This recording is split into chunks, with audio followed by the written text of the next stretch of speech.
loud. Okay. Hi, good morning, everyone, and welcome to the 7:30 Tech Bits presentation. Today's presenter is Amanda O'Darby. We will be learning about Parlay, and which we're super excited about, and how we can better utilize Parlay in our work and in our classroom. Amanda is a statewide mentorship coordinator here at Region 9. She's a level 3 mentor teacher and has 18 years of experience in secondary and early childhood education. She has a bachelor's degree in secondary education and a master's degree in educational administration. So we're very lucky and blessed to have Amanda. And Amanda also is our MLSS coach for the Region 9 school districts. So Amanda, we're excited to learn more about Parlay today. Take it away. Thank you, April. I'm excited to present this. When we were putting this together, it was a new one for me. So it's been fun to kind of go through it, play with it, and learn some new tech tools.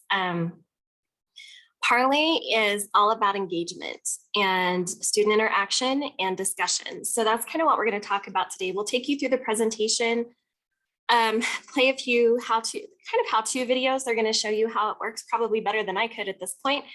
And then we'll get in and I'll kind of walk you through some of the systems and how to play with it. So it's a really neat program.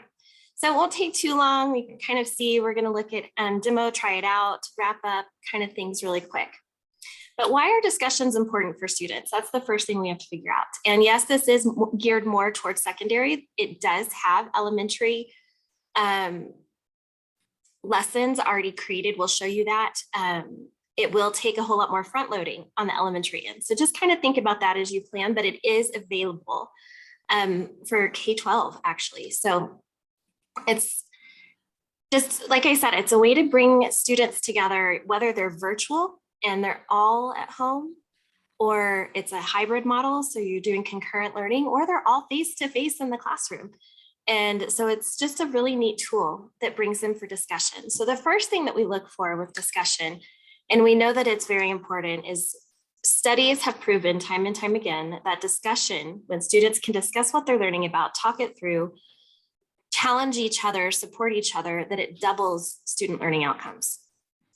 And so it's really important to know that as students are learning new content in our classrooms, we really do need to take the time for them to just kind of let it percolate a little bit, but also give them the opportunity to discuss it with others. They will retain so much more when we have the ability to do that. The second reason this is important is it teaches those transferable skills. So critical thinking, communication, collaboration, all of these things that we know as they leave our classrooms and they actually become hopefully active adults in society and contributing adults to society, that they have these skills that are needed. So it's very important that we work on those critical thinking skills along with those communication and collaboration skills. We also want them to be thoughtful and open-minded. We know that as we learn and grow, even in adults, we don't always agree with those around us. But being able to listen to those we don't agree with, think about what they're saying, run it through what we already know and have studied, and then respond in a respectful, open-minded manner, just makes us better human beings, but also just opens up doors for us that may not otherwise be opened. And then along with that, it teaches empathy, other interpersonal relationship skills. So it's very important, that social emotional component that we're really focused on right now. It's really important that we give them the opportunity to learn these skills in a safe environment, and that we teach them the boundaries. And so when we do that, we're teaching the whole child. It's not just one piece, but we're really looking at this whole, everything that makes up the students that are in our classrooms. We're really helping them become well-rounded students. So how can Parlay help you with this? Well, it provides a lot of different features that gives you access. First, it is an opportunity that gives every student a voice. One of the really neat features about Parlay, and you'll see more as we get into actually looking at the system, is that students can participate anonymously, or they can put their names in. And what I really liked about the anonymous feature is the names that it gives them are actually famous people from history. And before they start, they can click on the information about the person that they've become, and they are actually learning more just about their pseudonym when they're in there working. So I thought that was pretty cool. The teacher does have controls. So if you want students' names to be present, then you can click that over and they have to enter it to join the discussion. But then you also can leave it open and leave it anonymous. And sometimes, especially when you get started, that's a little bit better option for students to get used to it. It also integrates and scaffolds best practices. And so we're going to see several different options with your learning, with your lessons, your standards, your benchmarks. You can edit every lesson, you can create your own. But they have a database of things that are already created for you, so you don't have to spend a lot of time doing that. It does provide participation tracking. You can see this wheel over here, and you're like, what on earth is that? That just looks like, we put dots in a little spinner and let it go. But it's not. It actually will show you how students interacted with each other. So each color is a different student in the discussion. And as they respond to someone's discussions, it spreads the color wheel. And so you can actually have a visual of how they're working and interacting with each other. And as the teacher, you get to see that the whole time. And then at the end of the discussion, they can see that interaction piece. It also gives you time, or it gives you a way to assess them. You'll see that. We'll look at that in a moment too. Saves a ton of time on lesson planning. They already have Common Core standards embedded into their lessons. The ones that are science, they're working on those next gen standards for us. So it's already correlated to what we're already doing. The lesson plans are already there, they're valid, and you can actually go in and edit them to not have to start from scratch, which, as you know, is a wonderful thing for teachers because we don't have a lot of time. So there's several different things that they offer. Ultimately, we have Parlay Universe. This is their topic library. This is thousands of pre-created lessons that are already put together in every subject area you could imagine. So you'll never run out of ideas. But then they also have their online roundtable. And these are your activities. So you choose your topic for discussion or you create your own. And then from there, you're going to determine, do I want it to be an online roundtable or do I want it to be a live roundtable? And Parlay has options for both. And you can actually, like I said, also do that concurrent where you're doing a live roundtable, but your other students who may be at home, they're on their hybrid piece, can actually zoom in and still participate with the students live in the classroom in real time. So it's a pretty neat feature. So when we're looking, When we're looking at Parlay Universe, so this is their overarching library where they have everything that you could imagine.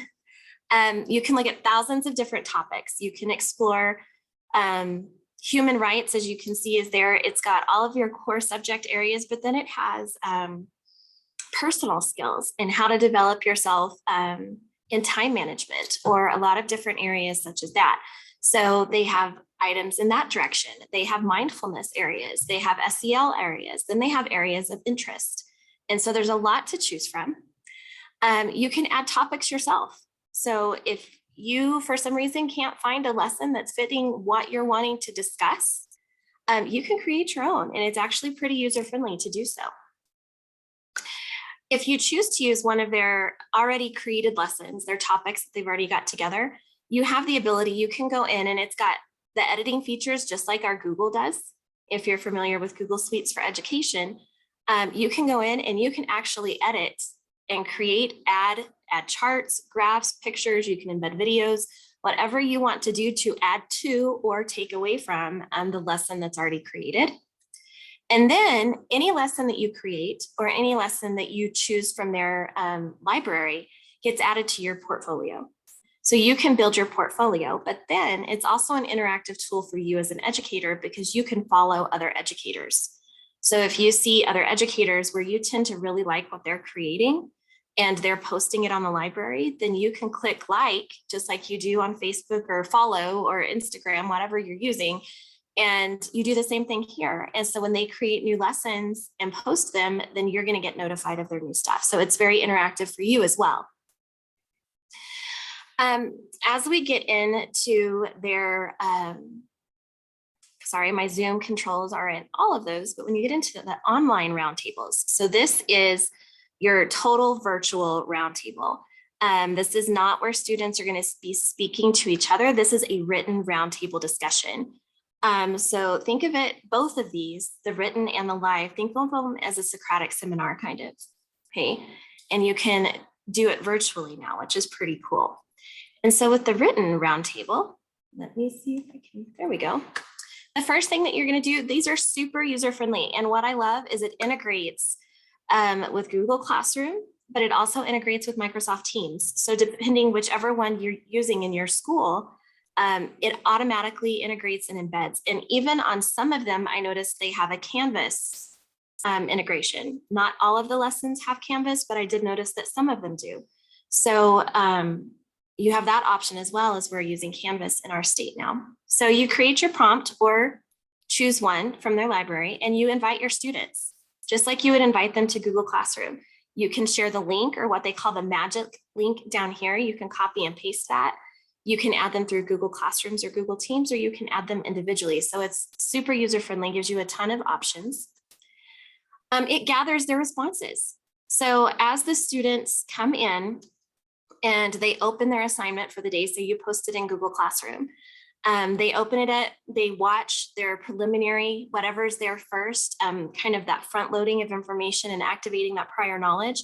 They can respond, and as they respond, it's going to collect all of their responses. One of the things that I love about it too is they have to respond first before they can see anybody else's responses.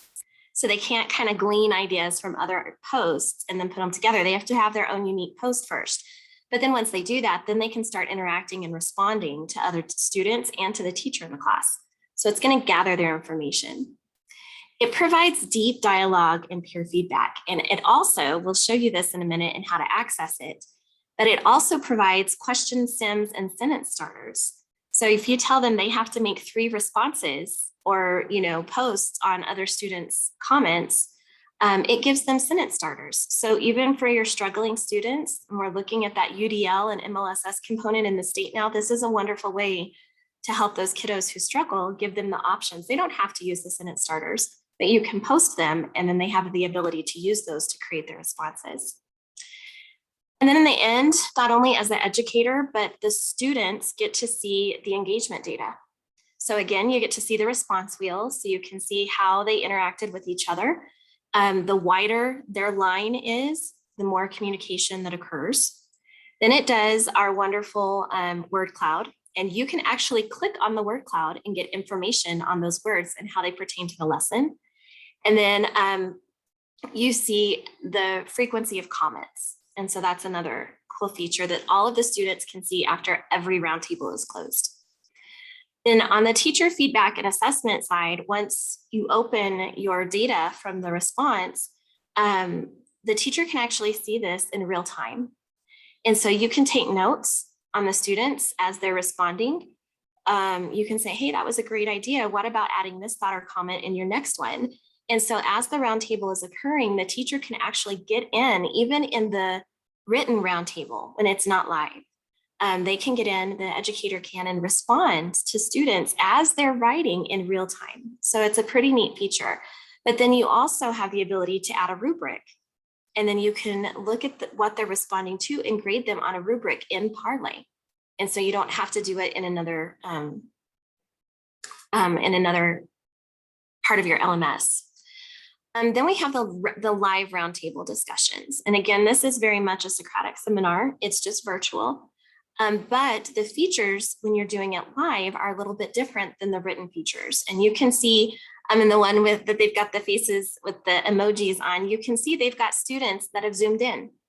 So you can do a live roundtable even if you're concurrently learning and still have students zoom in if they're at home, maybe they're on quarantine or whatever it might be. They can still participate in the live roundtables. You start it off the same way. You create or choose the prompt that you want to use, and then you invite your kiddos. Super easy to do. Then they're going to take preliminary notes. So just like a Socratic seminar, if you're going to invite students to participate, they need to have some background knowledge. So when it's a live roundtable, the first 2 things that you see on there, the resources, they're going to actually do that ahead of time on their own. So that's their prep work that they need to plan for the seminar. And then they've got 2 guiding questions. Sometimes I saw up to 4 on some of the lessons. So they're going to take their notes, and this is all preliminary. So they're going to do this ahead of time. So they're already engaged and they have the knowledge they need to be fully involved in the discussion. And so that's the first thing that the students will do. Then you can assign a student as to be the moderator, or you as the teacher could be the moderator. It doesn't matter. And you don't have to allow them to tap in. You could actually just have them discuss, but I love this tap in feature. So you're going to be able to see, so when you start your live roundtable, so they've done the preliminary work and it's time to start the discussion. Students actually use these here, and they said, oop, they're going to tap in is what they call it. And they're click on new ideas. So they're going to start a new part of this discussion. But when they click new idea, they tap in. This student's, gosh, it's not a Bitmoji. What is it, April? My mind's their avatar. There we go. Their avatar will pop up over here, and they're the current speaker. Then as students either want to build on, ask a question, or challenge this student's new idea, the moderator, when they tap in, it's going to say this person has a question. Well, the moderator will click that person. So say this individual right here has a question, they'll click it and they go on deck. And then the next student that taps in goes here. And so when the speaker is done, they tap out, and then the next individual will move up and they have the opportunity to speak. So there's no question on who and when and what should be said. We know exactly what's happening. The students can see it in real time, and it keeps them fully engaged, both virtually and face-to-face, because at the same time, they can open their notes section and continue to take notes as they're actively engaged in the live discussion. The teacher at this time can also facilitate. So you can see the teacher side of this. The teacher can click on a student. And if a student hasn't been participating very well, you can nudge the student. Nobody else is going to see it except you and the student. And you can say, hey, we talked about this yesterday. You had a great idea. Why don't you go ahead and share that? Or, hey, you haven't said anything in a while. Why don't you go ahead and speak up? And so you can send that individual student a nudge to participate, and no one else will know that you've nudged that student. But then you can also say, hey, you did a really great job. I love the comment that you just made. And just that positive reinforcement throughout, the teacher has the ability to do that. And then you also have the ability to take notes. So if you notice a student is struggling and they pose a question, or they build on content that's presented, but maybe it's a little off. So you can tell that something wasn't learned, the right pathway wasn't created. So you can take a note to remind yourself to go back and correct that once the roundtable is done, so that you're not interrupting the roundtable to do that.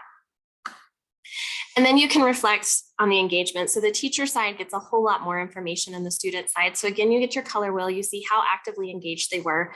You can see how many were new ideas, how many were questions, how many were build-ons. So you can see all of those and how they interacted. And it also gives you the new idea challenge and stuff, then builds on and gives you suggestions on how you can help create more engagement. Say here, you noticed your questionings were pretty low. So you need to build your students up on their ability to ask questions that are a high depth of knowledge. And so it's going to give you tools on how to do that within your classroom. And then again, you have the teacher feedback and assessment. So you can see each individual, how many times they tapped in with a new idea, how many times they built on a previous idea. So you actually see their engagement with each piece of the puzzle. So in a nutshell, that's Parlay. So we're going to get into a few resources that they have, and this is where we've got a few videos. So I'm going to share with these because I don't have a classroom right now and I don't have students, I couldn't show you a teacher side of the round table. And so what I wanted to do, I pulled some videos in that actually show you what it looks like in action. So I'm sorry that I didn't have a classroom to show you. One of the things that's wonderful is they give you a resource folder. So you don't even have to have the purchased version of Parlay to have access to this resource folder. Whoops, I'm gonna open the resource folder. And it's opening the videos. I'll show you the resource folder in a minute, but they've got some great stuff in there. So let's look first. These are each about 3 minutes. I'm going to show you the online version of the roundtable. I don't know that we'll play both of them, but I do want you to see what the online roundtable looks like. Welcome to the online roundtable. This short video will outline the basic steps for getting started with a written discussion activity. The goal of the online roundtable is to create a space for all students to openly share their own perspectives, learn from one another, and practice constructive and respectful discussion in an online community. This activity can be done in real time or over the course of a few days, either in class or remotely.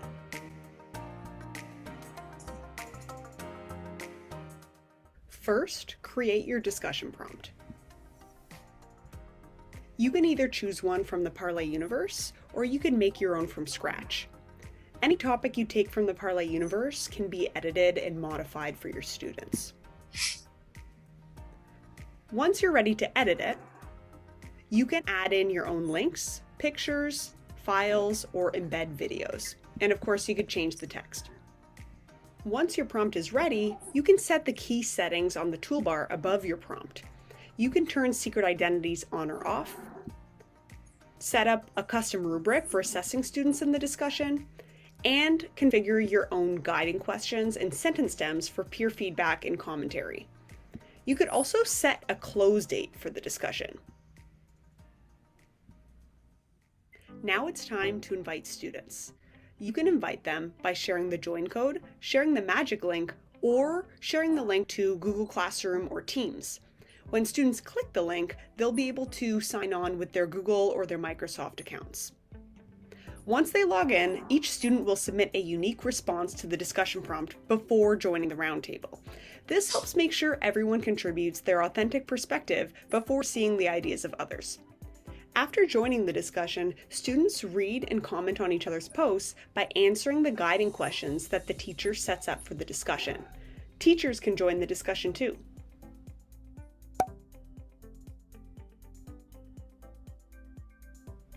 Teachers can star model submissions to highlight exemplary work in the discussion.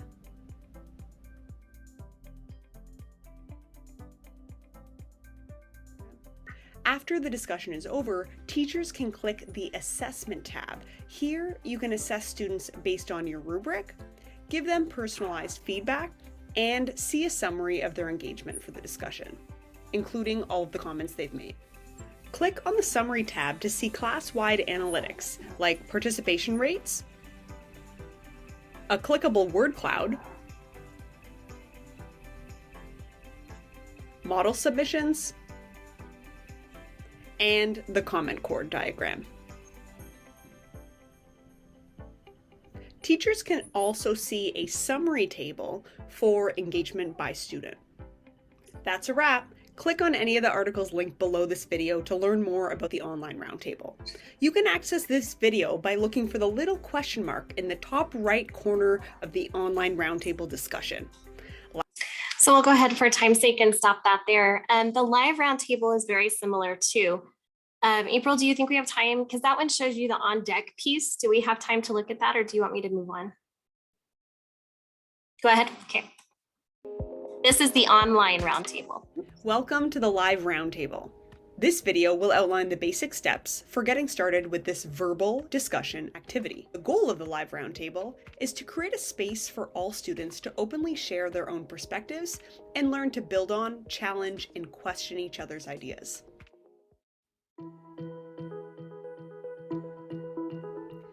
First, create your discussion prompt if you haven't already.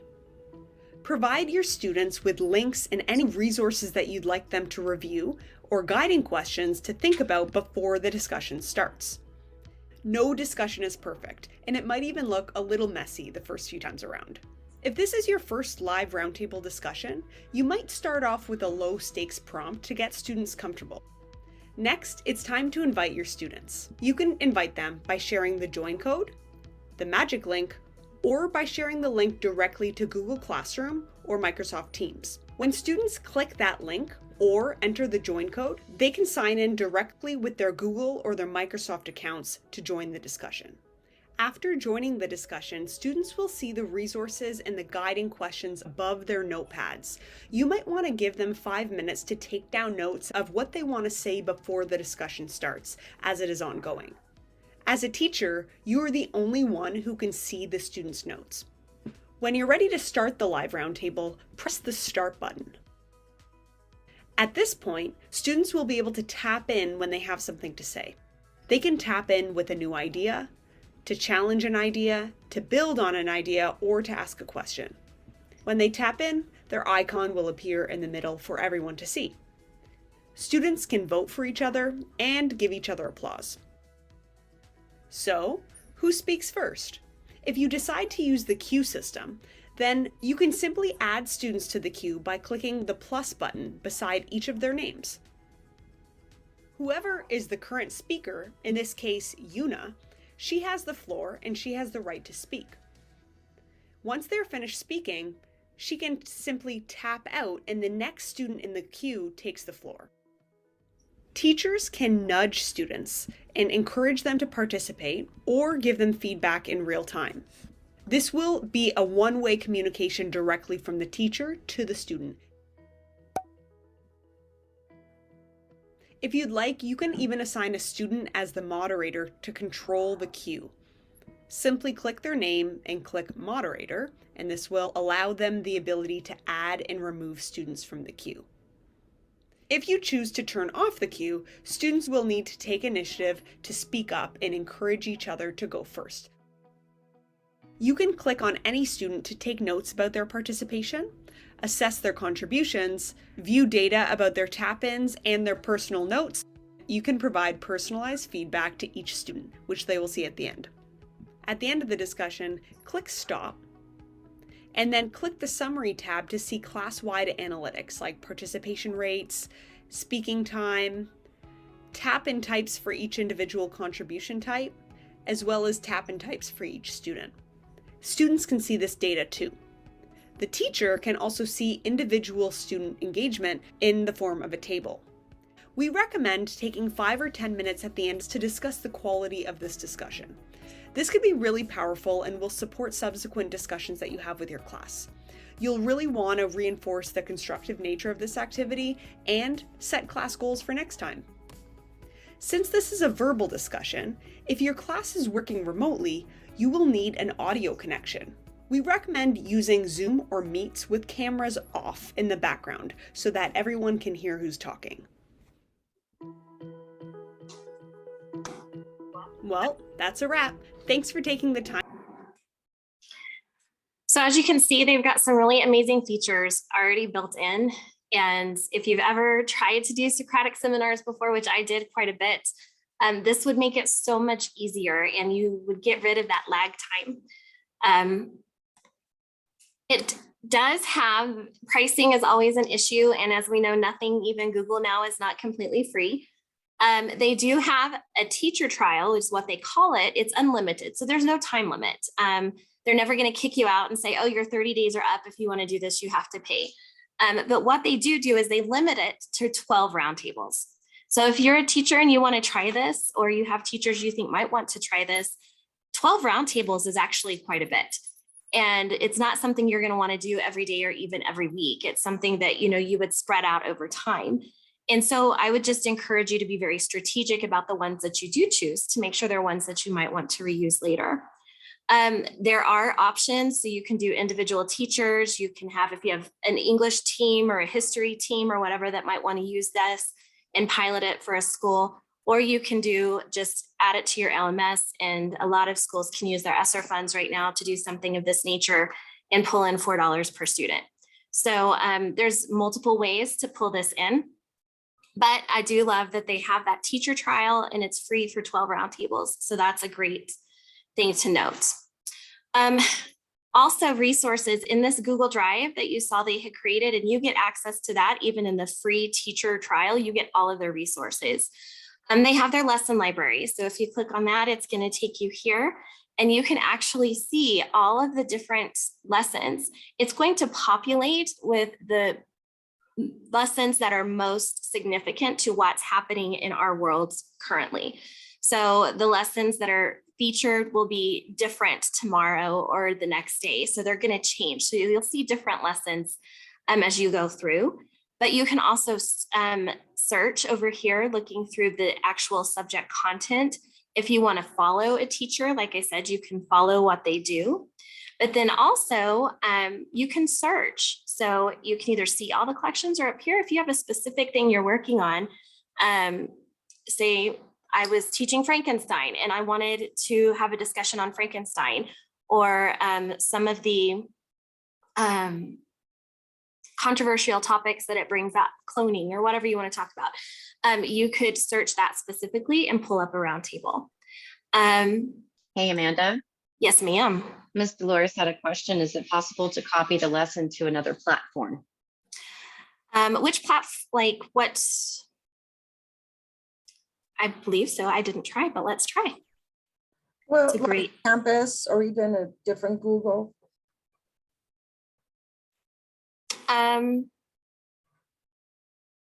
So Well, I do Dolores, know you that said some of the Canvas. lessons integrate to open, Canvas. open access, Canvas. Let's see. I'm going to go to my portfolio,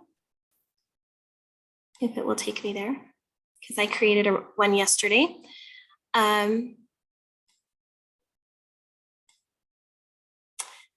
So I know you can copy the content in the box. The process of actually utilizing the roundtable itself has to be integrated with one of the features that you can do. So if I want to use this topic, so this is on the Odyssey. It's Parlay certified. It tells you over here who created it, the subject area, also the grades, the different collections, all the tags that go along with it. You can see this one has a video embedded. I could edit it if I wanted to, take out the video, add my own, and do a lot of things. If I want to use this topic, I click use the topic. What class? You'll have to set up your class, super easy to do. Create my round table. And from here, I'm going to click invite students. You can see this one, a lot of them that I clicked on have integration to Google Classroom. So if you use Google Classroom, they have Canvas, so you can integrate it to Canvas. Schoology, so if you use Schoology, it's here, and then Microsoft. So I don't know of any other LMS services that you might be using that you might want to copy it to. I think that kind of covers them all. Does that answer your question, Dolores? Okay. So I do know that you can do that, and then you can share it with their link. If you just want to share a link and maybe chat that or email it to your students, that you don't actually have to embed it in any of these. They can actually just join via the link and use their email, their school assigned email to jump in. Okay. The next thing that they provide to you, which this is one of my favorite things that I saw, was the printable sentence stems. And so these are sentence stems to get discussion started. So it's one of the things that's available to your students who may struggle to engage or because they don't know what to say. So you can actually copy these sentence stems and have them ahead of time, send them to all students, or as you're nudging a student, you might say, hey, why don't you try this and see if you can't come up with something.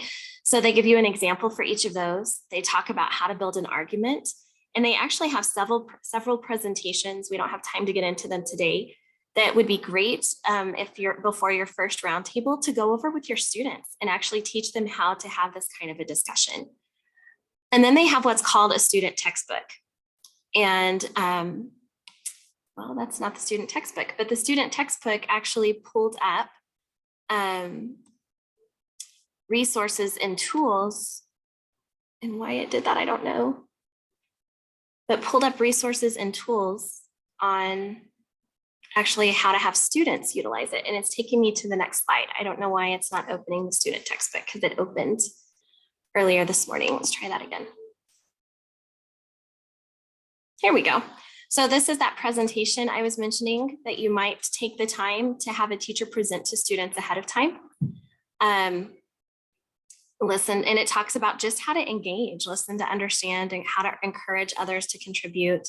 And it goes through about speaking up. So it's just a really great resource to share with kiddos and teach them how to utilize this before they even get in to do so. So I loved that feature as well.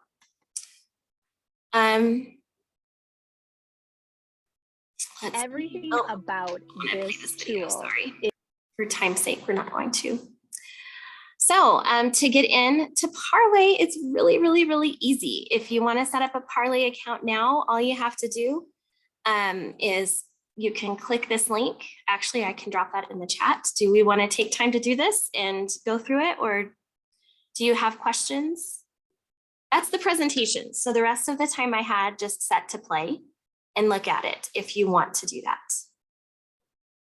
Otherwise,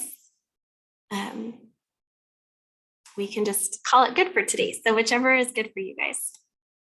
And it's not letting me copy that link. I think If it's you a just- great platform as a teacher. I do too. I wish I had this. I would have used this in my classroom. Yeah, it's really I cool. love it. And I like how easy it is to integrate. And honestly, for what it Mhm. is, the price I felt was not horrific. It's really easy to get in, and they have what I also, when I got in, their chat is actually a person.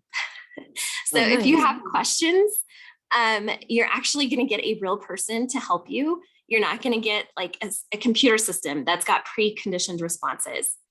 If you ever need help on any of it, or you need more ideas, you can go to this link. It's on the dashboard, so you don't have to go hunt for it.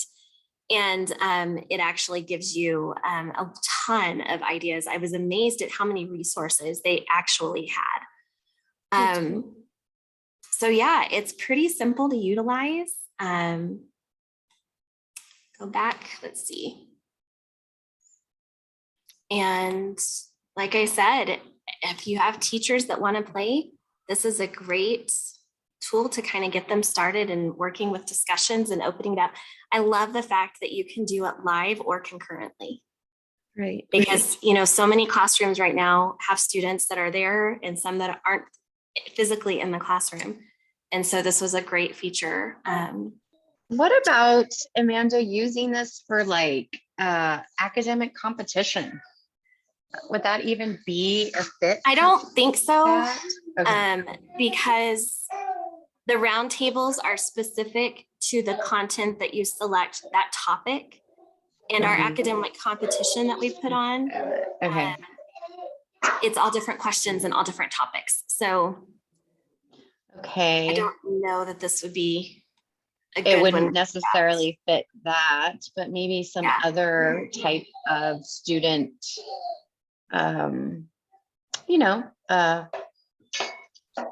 you know, extracurricular activity that they're doing. Yeah. So I guess There's whoever's some STEM driving stuff in that. here. So if you have a STEM group Awesome. working on a project, you know, it's just it could be an extension for a project they're working on.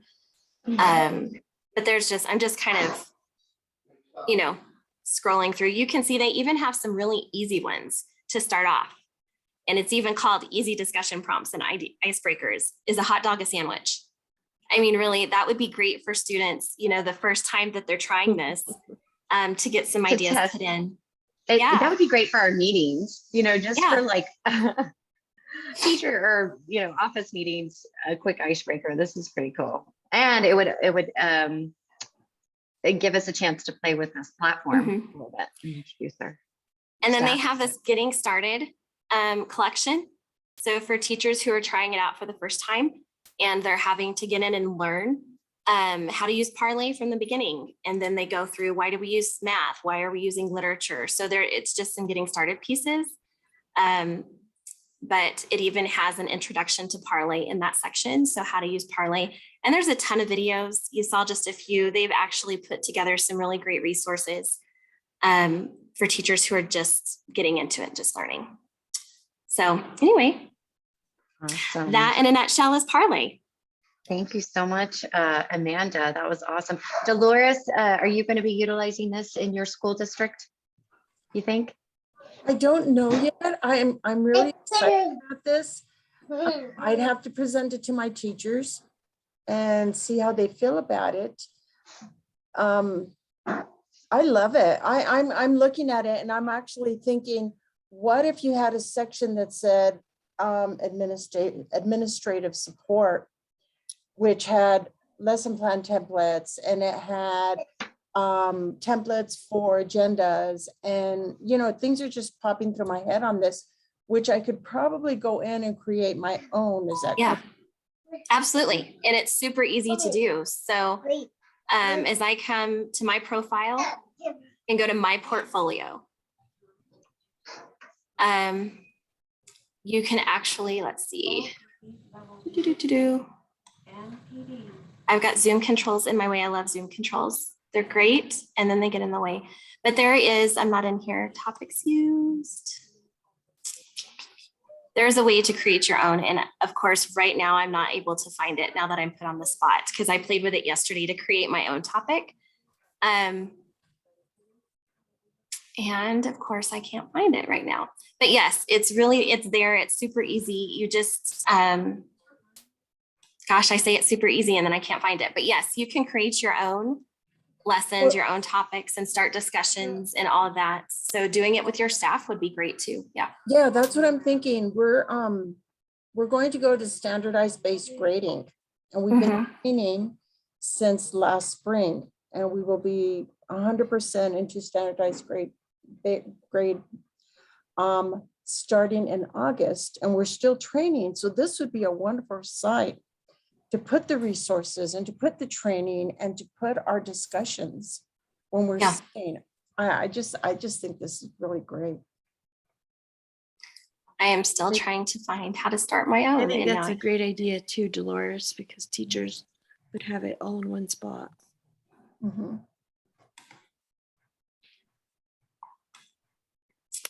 Anyways, I was very impressed. I really liked getting to play with it and kind of just see what's available because there's so many things out there now and it's hard to pick and choose which ones might be best for you.